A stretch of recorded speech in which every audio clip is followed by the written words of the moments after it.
Hello मेरे प्यारे बच्चों, फिजिक्स चैनल पे आपका वेलकम है जी। हम लोग का ये टॉपिक चल रहा वर्क फॉर एनर्जी का नीट के लिए, है ना।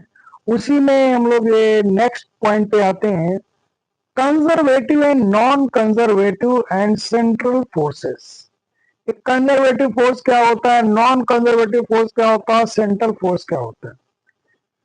All central forces like gravitational forces, electrostatic forces, elastic forces, restoring forces due to spring, intermolecular forces are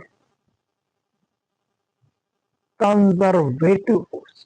तो ध्यान रखिएगा, जितने फोर्सेस मैंने बताए, gravitational, electrostatic, elastic force, restoring force due to spring, intermolecular force of conservative.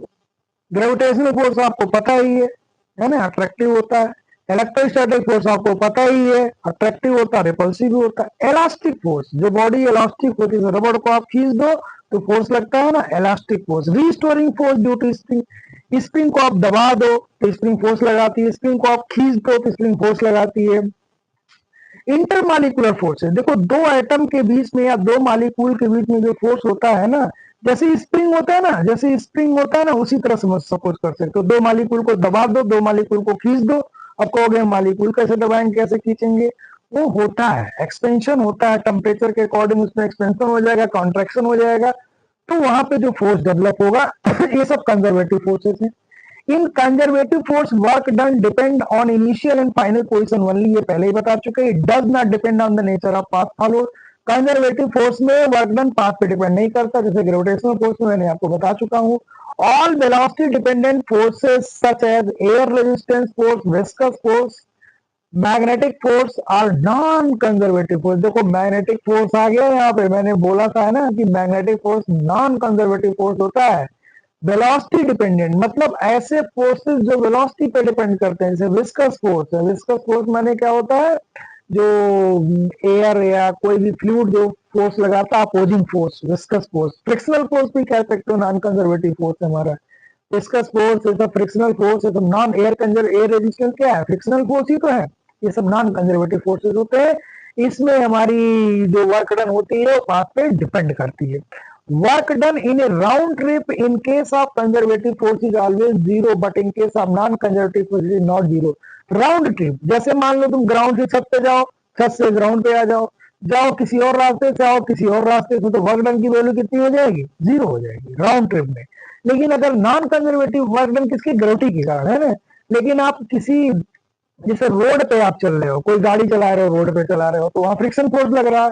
अब चलो किसी और रास्ते से लौट के किसी और रास्ते से हो तो वर्क डन जीरो नहीं होगा, क्योंकि वहां फ्रिक्शनल फोर्स लग रहा है। वो नॉन कंजर्वेटिव फोर्स है, वो पाथ पे डिपेंड करता है। जिस रास्ते पे जाओ उसी रास्ते पे लौट के आओ, तब तो वर्क डन जीरो हो जाएगा। लेकिन आप जाओ किसी और रास्ते से लौट के किसी और रास्ते पे आओ तो फ्रिक्शनल फोर्स का वर्क डन नेगेटिव जीरो नहीं होगा। When a conservative force acts within the system, the mechanical energy of the system does not change.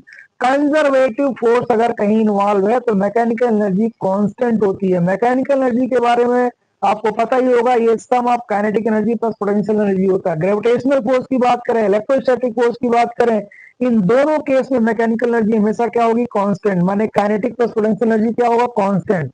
मतलब काइनेटिक बढ़ेगा तो पोटेंशियल घटेगा, काइनेटिक घटेगा तो पोटेंशियल बढ़ेगा। If the kinetic energy increases then potential energy decreases, but their sum of mechanical energy is always constant. In case of non-conservative force, always loss in mechanical energy takes place in the form of the heat energy.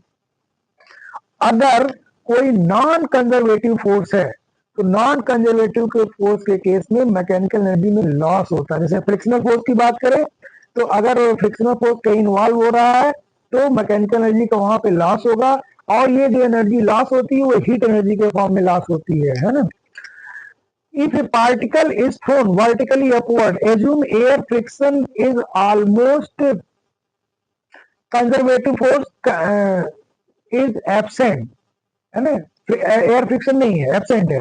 Means क्या है, conservative force कौन सा, gravity force है। Kinetic energy decreases, potential energy increases, but their sum is always constant, mechanical energy is always constant. Kinetic energy plus potential energy. Mechanical energy का मतलब क्या होता है? Kinetic energy plus potential energy. ये हमेशा constant होगा। अगर एयर को कंसीडर कर लें, एयर फ्रिक्शन को, तो एयर फ्रिक्शनल फोर्स हो गया, तो नॉन कंजर्वेटिव फोर्स हो जाएगा। अगर एयर जो फोर्स लगा रहा है उसको हम नेग्लेक्ट कर दें, तब मैकेनिकल एनर्जी हमारी कांस्टेंट होती है, always constant. Clear? But if we consider air resistance, then it is non-conservative force. In this condition, mechanical energy not constant, and mechanical energy loss जो होगा, loss in mechanical energy is equal to work against friction or heat energy produced. तो दो काम होता है। अगर non conservative force है तो मैकेनिकल एनर्जी में लॉस होगा, और जो मैकेनिकल एनर्जी में लॉस होगा वो वर्क अगेंस्ट फ्रिक्शन के बराबर हो गया, या हीट एनर्जी प्रोड्यूस के बराबर होता है। ओके, अब आते हैं जरा सा हम लोग पोटेंशियल एनर्जी के बारे में। पोटेंशियल एनर्जी क्या होता है? ठीक है, तो पोटेंशियल एनर्जी का वीडियो नेक्स्ट बनाते हैं, इसको आप यहाँ तक कंसीडर करिए। तो इसमें अगर आपको कोई दिक्कत होता है, बस सीधी बात मैंने ये बताया, ग्रेविटी में मोशन हो रहा है, एयर रेजिस्टेंस कंसीडर करोगे तो वहां पे वो नॉन कंजर्वेटिव फोर्स हो जाएगा, मैकेनिकल एनर्जी कांस्टेंट नहीं होगी, मैकेनिकल एनर्जी में लॉस होगा, और लॉस इन मैकेनिकल एनर्जी जो भी होगा वो वर्क अगेंस्ट फ्रिक्शन के बराबर होगा, या हीट एनर्जी प्रोड्यूस के बराबर हो जाएगा। तो इसमें किसी को अगर कोई कंफ्यूजन हो तो आप मेरे कांटेक्ट नंबर 7668684891 पे कांटेक्ट कर सकते हैं, या व्हाट्सएप मैसेज कर सकते हैं, और चैनल पे जा करके आप कमेंट्स कर सकते हैं। तो जो भी डाउट होगा उसको आपका रिमूव किया जाएगा। Okay, thank you.